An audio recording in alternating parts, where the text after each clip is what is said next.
Matemáticas e Ingeniería, que se llama INAMEI, es Investigación Internacional Avanzada en Matemáticas e Ingeniería.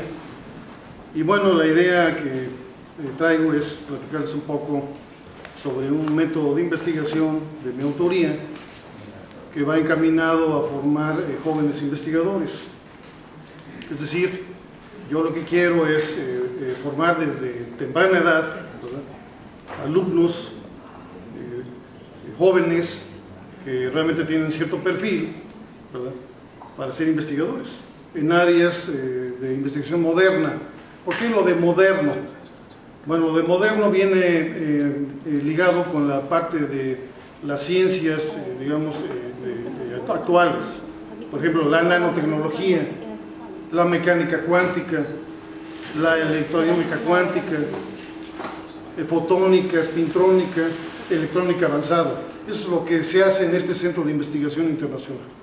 Entonces, yo básicamente pues estoy en la cacería de ese tipo de talentos, de ese tipo de alumnos que están en todas las escuelas, en cualquier escuela está, en cualquier lugar del mundo están este tipo de talentos.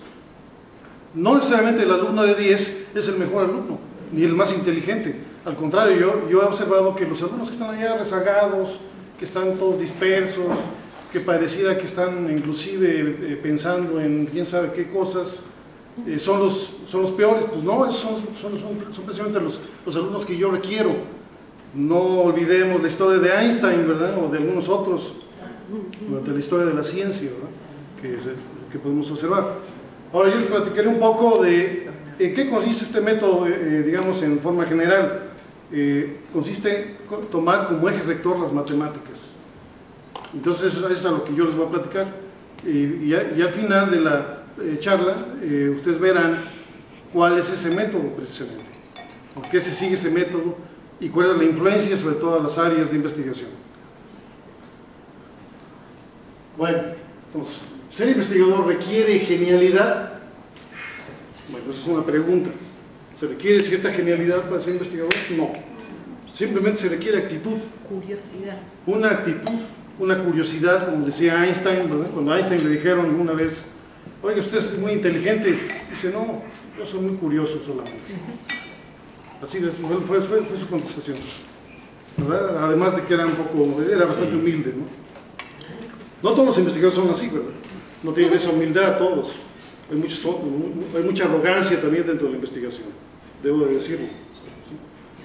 Ahora, la investigación es un trabajo, una cualidad o una forma de vida. Es una forma de vida. Es decir, un investigador todo el tiempo tiene que estar pensando en los problemas que está investigando, ¿verdad? Y es decir, se levanta con los problemas de investigación, come con ellos y se acuesta con ellos. Todo el tiempo está pensando en ello, ¿sí?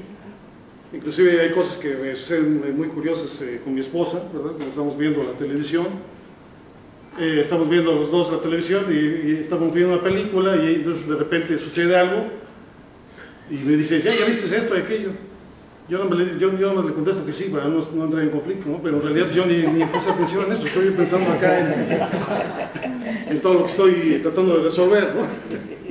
Es algo muy curioso que sucede, ¿no? Entonces es una forma de vida, en realidad.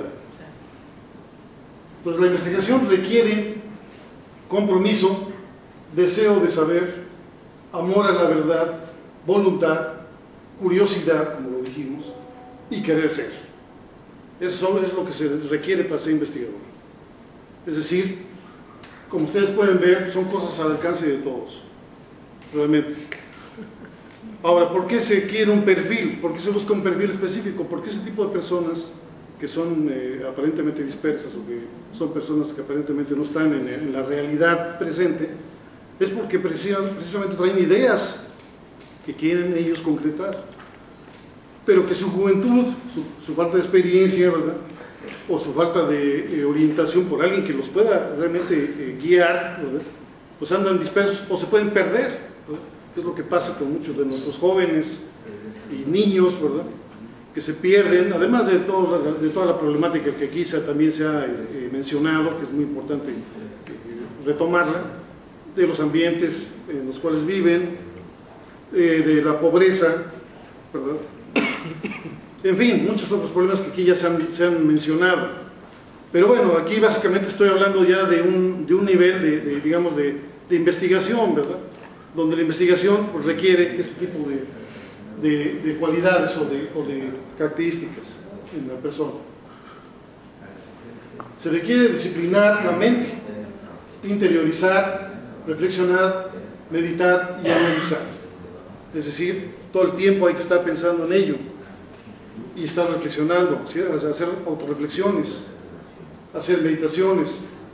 Eso me lleva a una expansión de la conciencia, porque es lo que se requiere para ser investigador. Es decir, por eso se habla de un perfil especial, porque se requiere ya una persona que tienda a eso, a tratar de expandir esa conciencia, para poder entender áreas como las que he mencionado. En la investigación moderna se requiere un método que nos permita ver donde nadie puede ver. La única ciencia que nos permite eso son las matemáticas. Por ejemplo, si ustedes se pueden preguntar cómo es que saben la medida de temperatura de las estrellas. Nadie fue ahí, ¿verdad? Y se metió a una estrella para poder medir, ¿verdad?, la temperatura. Eso es imposible. ¿Cómo se hizo eso? Se hizo a través de métodos inversos, que es un área de las matemáticas. Gracias a la transformada de Fourier y las funciones de Bessel, que son cosas de matemáticas, ¿verdad?, los investigadores pudieron medir la temperatura dentro de una estrella, por ejemplo, de nuestro Sol. Y así como eso, también se puede saber lo que está pasando dentro de un reactor atómico, sin necesidad de entrar. También podemos saber cómo se comportan las partículas, sin necesidad de verlas. Entonces son el tercer ojo, las matemáticas. Entonces de ahí la importancia de que las matemáticas rijan o sean el eje rector de este método de investigación. Por otro lado, las matemáticas son el lenguaje con el que el creador hizo el universo. La ciencia no está peleada con la religión, al contrario, se complementan. ¿Sí? Yo siempre he dicho que un investigador, un científico, es un descubridor solamente de cosas ya inventadas. El creador ha inventado todo, está ahí afuera, en el universo, en la naturaleza. Nosotros los científicos somos como niños que nos maravillamos con esas cosas excelsas, esa perfección de la naturaleza, y tratamos de copiarla, o tratamos de hacer cosas parecidas, porque los mejores diseños están ahí afuera, realmente. Y eso es lo que tenemos que entender. Cuando un científico dice yo he creado esto, habla con arrogancia. Ha descubierto solamente algo que ya está inventado, y eso tenemos que aceptarlo todos de esa manera, porque esa es la verdadera realidad de todo. Ejemplos que saltan a la vista donde el diseño de la naturaleza está basado en las matemáticas. Bueno, tenemos el principio de la causalidad eficiente, es decir, todo está causado eficientemente. Hay una estructura causal, ¿verdad?, del espacio-tiempo que permite que todo transcurra, ¿verdad?, en la menor trayectoria posible, ¿verdad? ¿Cómo es eso? Bueno, simplemente de esa manera diseñada se ha hecho el diseño del universo, precisamente a través de conos futuros y conos pasados de luz, ¿verdad? Y bueno, el tiempo nace como una distancia entre causa y efecto, ¿verdad? Crecimiento orgánico, bueno, también lo tenemos. El crecimiento orgánico obedece a modelos logarítmicos, ¿verdad? Entonces ahí está la función logaritmo. Diseño de los objetos siderales y su evolución, por ejemplo, como las estrellas, las galaxias, obedecen a patrones geométricos, obedecen a patrones de las matemáticas, al estudio de la energía. La energía también tiene su modelación matemática. Entonces como que pareciera que es el lenguaje natural con el cual Dios hizo el universo, así, definitivamente. Y por eso también es tan complicado, ¿verdad?, para muchos poder estudiar matemáticas, porque, o sea, matemáticas ya muy avanzadas. ¿Por qué? Porque es un lenguaje del creador, realmente. Y poder entender eso pues es meternos, sumergirnos precisamente a ese mundo, abrir las entrañas del universo, por decirlo, y poder estudiar todo lo que está a nivel microscópico. Porque, como ustedes seguramente ya lo saben o lo han escuchado, la verdadera realidad transcurre en el 99%. Solamente nosotros vemos el 1%. Entonces queda oculto el 99% para nosotros, para nuestros sentidos. Nuestros sentidos no pueden ver el 99% de la realidad del universo. Entonces, ¿qué hacer ante eso? Necesitamos un método, un tercer ojo, ¿verdad?, que son las matemáticas, precisamente. Y bueno, aquí tienen ustedes algunas ilustraciones de lo que he querido yo decir. También está el funcionamiento cognitivo y los modelos cuánticos de la mente. La mente, como ya se mencionó, funciona a través de la mecánica cuántica. Hay tres niveles: el nivel virtual, ¿verdad?, el nivel cuántico y el material. Nosotros vivimos en un universo fraccionado, ¿verdad? De ahí nace la gravedad, precisamente, ¿no? Ya ven que este año se le dio el premio Nobel a algunos físicos por hacer descubrimientos y estudios sobre ondas gravitacionales. Las ondas gravitacionales son vestigios precisamente de la formación de ese fraccionamiento del universo, cuando era continuo, ¿verdad? Entonces se hizo la materia, surgió la materia como algo fraccionado, ¿verdad? Entonces es el universo que conocemos nosotros. Y las ondas gravitacionales son el eco de esa transformación hacia fraccionarse completamente el universo, ¿sí? Que ahora conocemos que son planetas, objetos siderales, estrellas, galaxias, etc. Entonces ustedes aquí para lo tienen algunos modelos matemáticos de estudio. Yo he desarrollado algunas investigaciones al respecto. Déjenme decirles que ser matemático es una gran ventaja sobre otro tipo de colegas. Un matemático es muy libre. Yo he hecho estudios de muchas cosas, ¿verdad?, de nanotecnología, ingeniería mecánica, electrodinámica cuántica, mecánica cuántica. Tengo un montonal de artículos, ¿verdad?, de investigación de muchas áreas. O sea, un matemático puede hacer lo que quiera, realmente. Las matemáticas es la ventaja que le dan a uno. O sea, uno puede pararse y dar una clase de nanomedicina. Yo he dado conferencias de nanomedicina a puros médicos, ¿verdad? Muchos no me entienden, desde luego, o sea, no tienen nada, o sea, ellos lo que quieren es que yo hable de monofármacos y ese tipo de cosas. Algunos sí captan esa importancia. Pero bueno, yo lo que voy a decir es de que precisamente se ve ese orden natural, por ejemplo, en los cristales del agua, ¿verdad? Vean ustedes la geometría, la fractalización, ¿verdad?, por ejemplo, de los helechos, las galaxias, todos obedecen a modelos geométricos, donde si nos metemos a topología, por ejemplo, que es una de las áreas de matemáticas, podemos comprender la evolución de estos objetos, ¿verdad?, siderales. Y es lo que hacen los astrónomos. Los astrónomos lo que hacen es usar esos modelos y aplicarlos al estudio de esos objetos siderales, ¿sí? Entonces, como ustedes pueden ver, las matemáticas deben ser el fundamento de todo. De hecho, la definición de las matemáticas es la ciencia de los fundamentos. Esa es la definición de las matemáticas, la ciencia de los fundamentos, no hay otra. Es lo que fundamenta todo, ¿sí?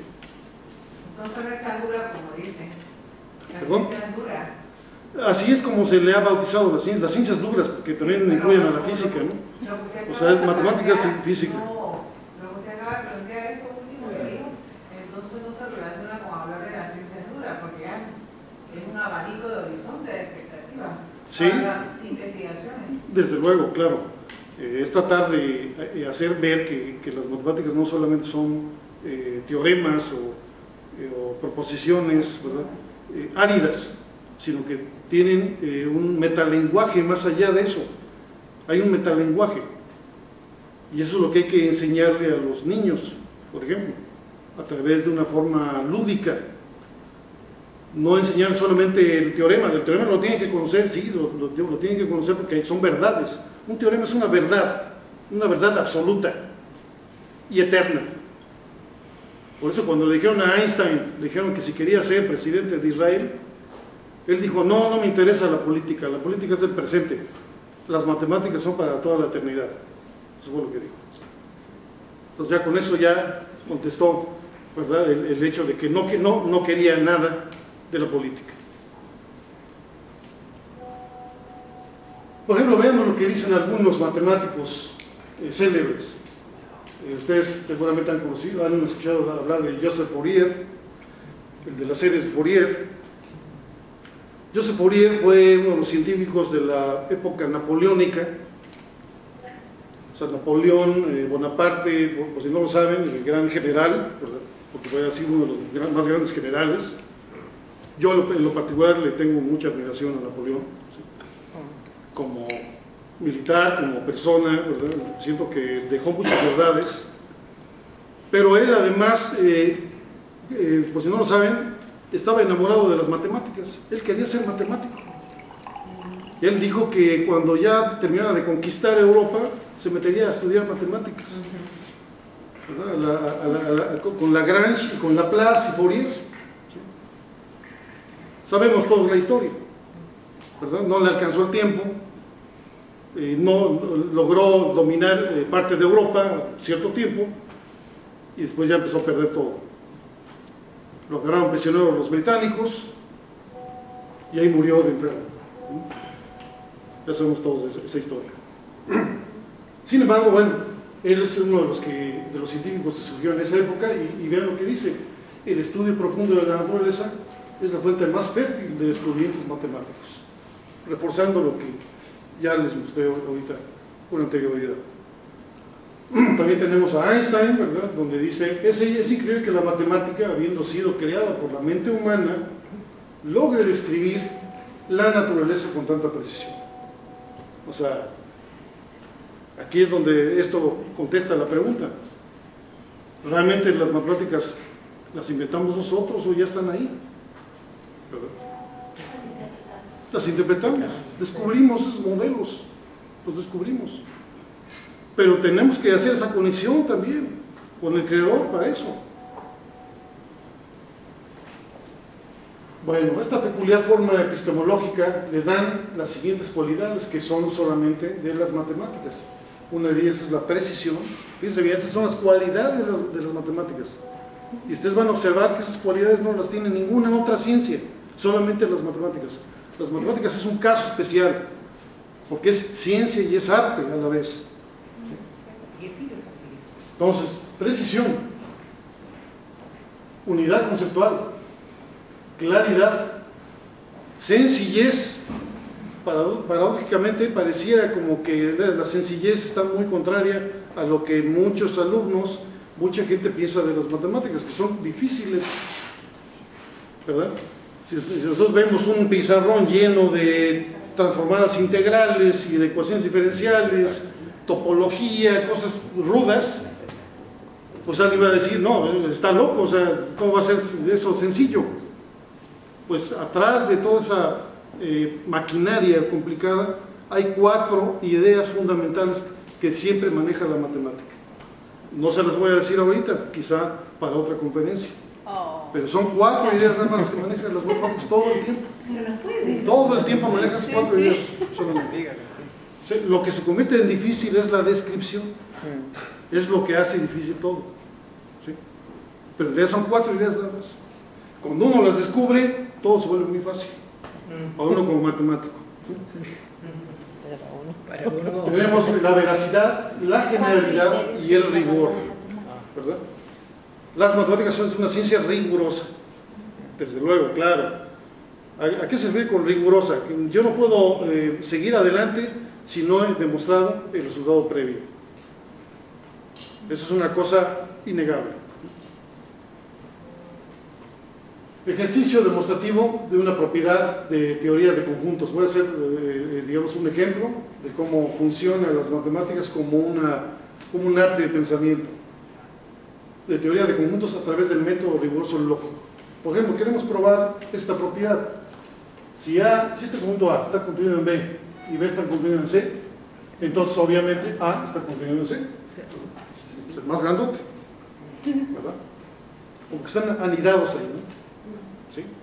Eso, para la razón humana, es obvio, ¿verdad? Pero demuéstralo, como diría alguien, demuéstralo, o por ejemplo, demostrar que 1 es mayor que 0, es obvio, pero a ver, pruébalo. Eso es otra cosa, ¿verdad? Eso ya es un ejercicio de intelequia matemática, un ejercicio demostrativo de la belleza de esa verdad. Entonces aquí tenemos la demostración, tenemos la hipótesis, ¿verdad? La hipótesis, recuerden ustedes que esta es la hipótesis y esta es la tesis, esto es lo que yo quiero probar y esta es la hipótesis. Entonces la hipótesis, empezamos con ella, simplemente tenemos que A está cumplido en B y B está cumplido en C. Luego 2, bajamos una de las proposiciones de la hipótesis, es decir, aplicamos una tautología descendente de la conjunción. ¿Por qué tautología? Porque estoy de alguna manera repitiendo, ¿verdad? Estoy repitiendo este paso, ¿verdad? El paso que está aquí arriba. Pero ¿por qué lo hago así? Bueno, porque voy a despejar precisamente lo que quiero probar. Luego aplico la definición de A contenido en B. ¿Cuál es esa definición? Pues que si X está en A, entonces X está en B. ¿Sí? Definición de contención. Luego vuelvo a bajar la otra componente, ¿verdad? La otra componente de la hipótesis, B contenido en C. La vuelvo a traducir, doy su definición genética, ¿verdad? Y tengo entonces que si X está en B, entonces X está en C, es lo que significa que B está contenido en C. Lo que hago, ¿cuál es el siguiente paso? Si X está en A, entonces X está en C, entonces utilizo por implicación 3 y 5, o sea, este y este. Es decir, paso de 3 y 5 a 6. ¿Pero esto qué significa? Pues significa que A está contenido en C. Así de claro. Estoy utilizando un ejercicio de tautologías, repeticiones, pero despejadas, ¿verdad? Es decir, descendentes o ascendentes en un momento dado, en cada caso. Eso me permite entonces tener muy claro cuál es la tesis, ¿verdad? Y llegar a ella. Es un pequeño ejemplo que muestra la belleza del pensamiento matemático, como un pensamiento lógico, primordialmente, aunque tiene otro tipo de pensamientos también, ¿sí? Bueno, entonces tenemos, y las matemáticas nos abren un infinito mundo de posibilidades para la creación de tecnologías inimaginables, basadas en geometrías tropicales, sistemas de operadores, ¿verdad? Y también transformaciones especiales, etc.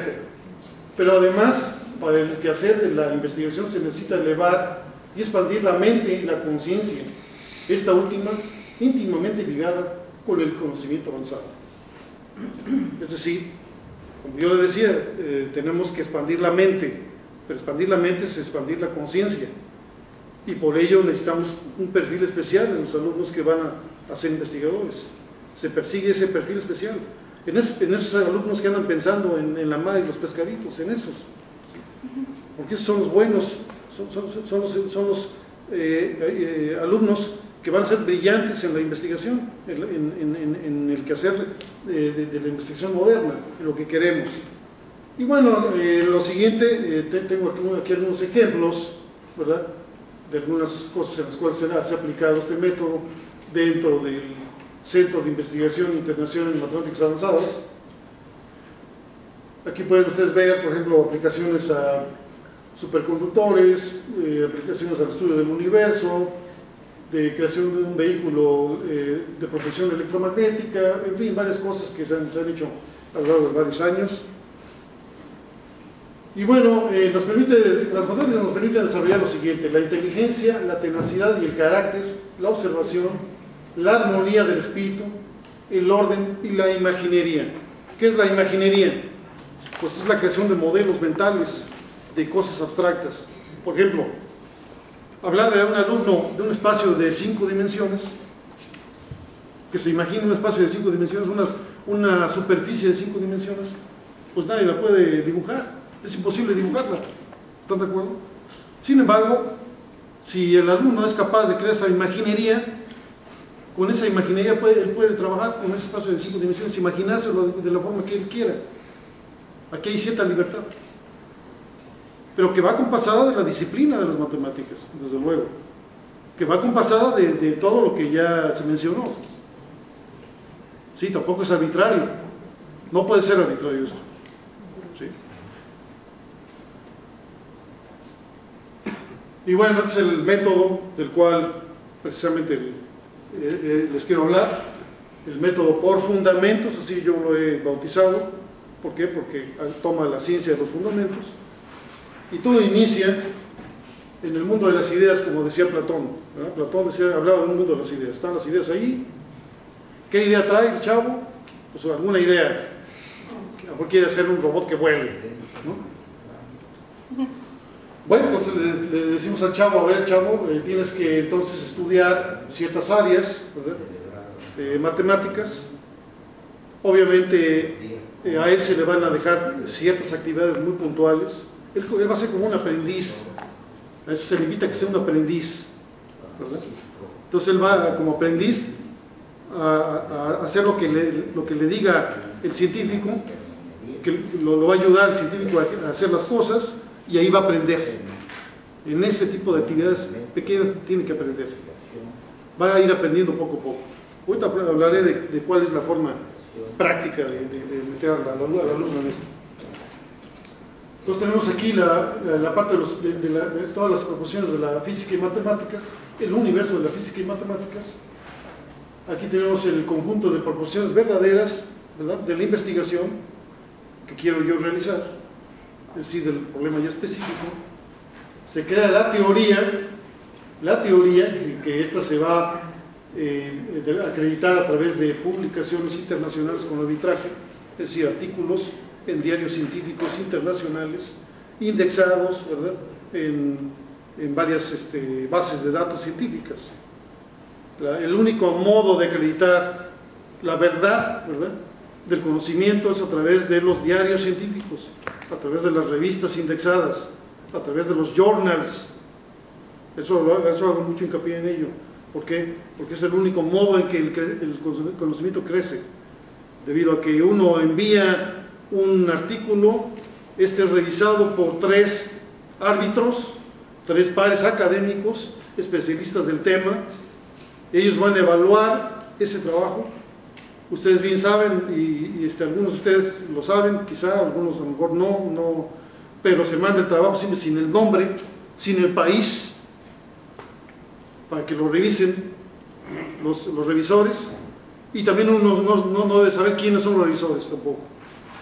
Entonces hay un dictamen de que ese artículo es aceptado, o tiene algunas observaciones, o es rechazado, ¿verdad?, si no se considera propio, o se considera que hay errores o es falso lo que están mencionando los autores.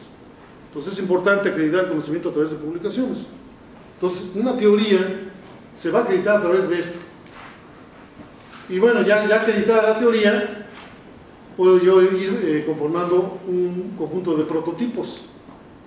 ¿A qué le llamo prototipo? Pues a un dispositivo que está en experimentación, ¿verdad? Estoy creándolo, está en experimentación, no lo saco todavía al mercado porque es de estudio, ¿verdad? Sin embargo ya es un dispositivo. Y pasamos al prototipo más óptimo de este conjunto, ¿verdad?, el cual puedo retomar lo que yo decía, los modelos de la naturaleza, los patrones naturales, los patrones que me da la naturaleza, los inserto en este prototipo óptimo, y de ahí puede surgir una patente. Aquí, bueno, la teoría puedo también generar una subteoría que también debe de ser acreditada por publicaciones, pero siguiendo ya todo este conjunto de pasos, después del prototipo óptimo viene un producto final que le va a dar solución a una necesidad social. O sea, P implica 0, es ya la solución a una necesidad social. Curiosamente en México, debo de decirles, y por eso yo hice este centro de investigación, viendo que la gran mayoría de tecnológicos de México, ¿verdad? Y de universidades de México, muy deshonrosamente y con mucha vergüenza, debo decirlo, sí, están aquí de P implica cero, tecnológicas en México. Y la verdad, nunca he acreditado nada ahí. Yo nunca les he acreditado a las personas que van ahí a mostrar sus dispositivos. ¿Por qué? Porque les falta la parte de los fundamentos. No tienen esta parte. No tienen la teoría que sustente esto. Sus profesores que los dirigen en esas investigaciones no se han preocupado por ello, ¿verdad? O también copian refritos, o sea, refritean mucha investigación de otros. Entonces eso no es posible acreditarlo. ¿Sí?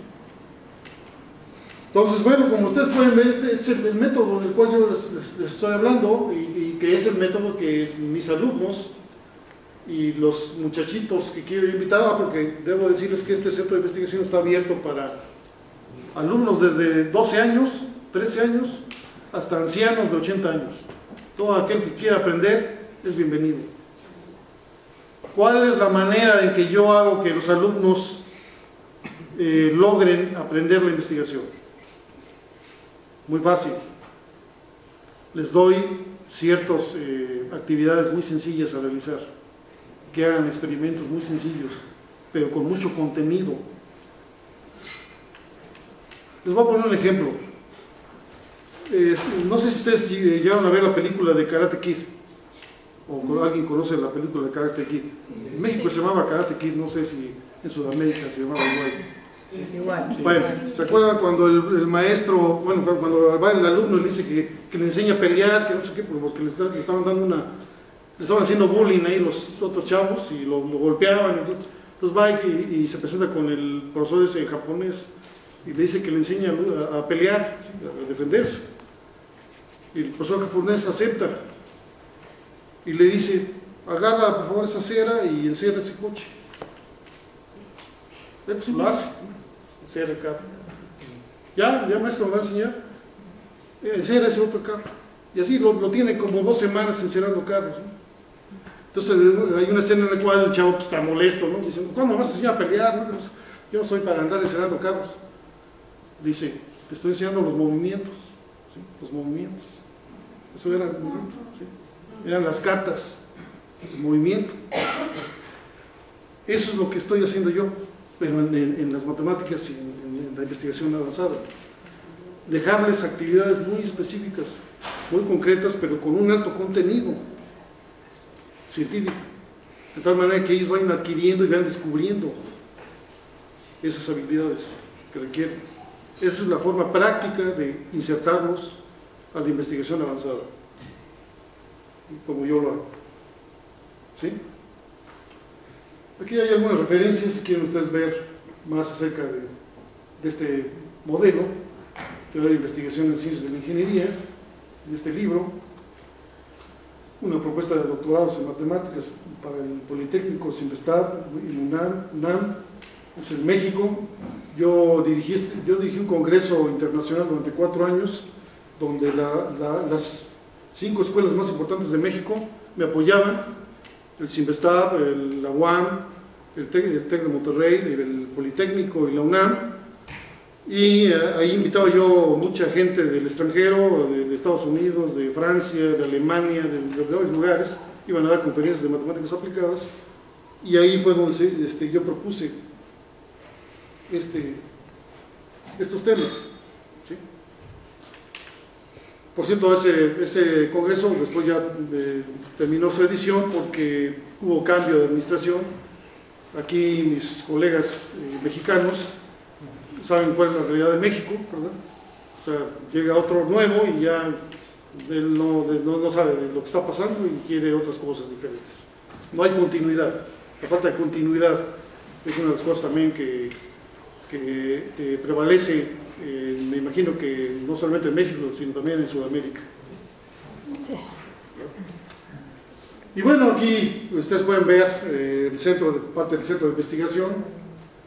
Vean ustedes algunos de mis alumnos. Con esta alumna está presentando un trabajo de matemáticas avanzadas sobre espacios complejos, ¿verdad?, llamados toros complejos en geometría.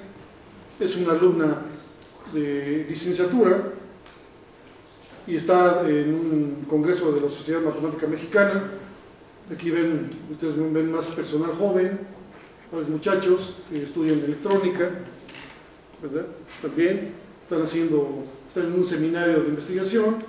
Aquí hay un muchacho que trabajó conmigo en un prototipo para medir curvatura, ¿verdad?, y torsión del espacio. Y bueno, él está aquí explicando, lo hice que explicar aquí el artículo de investigación que se publicó. Él también ya fue autor de esa publicación.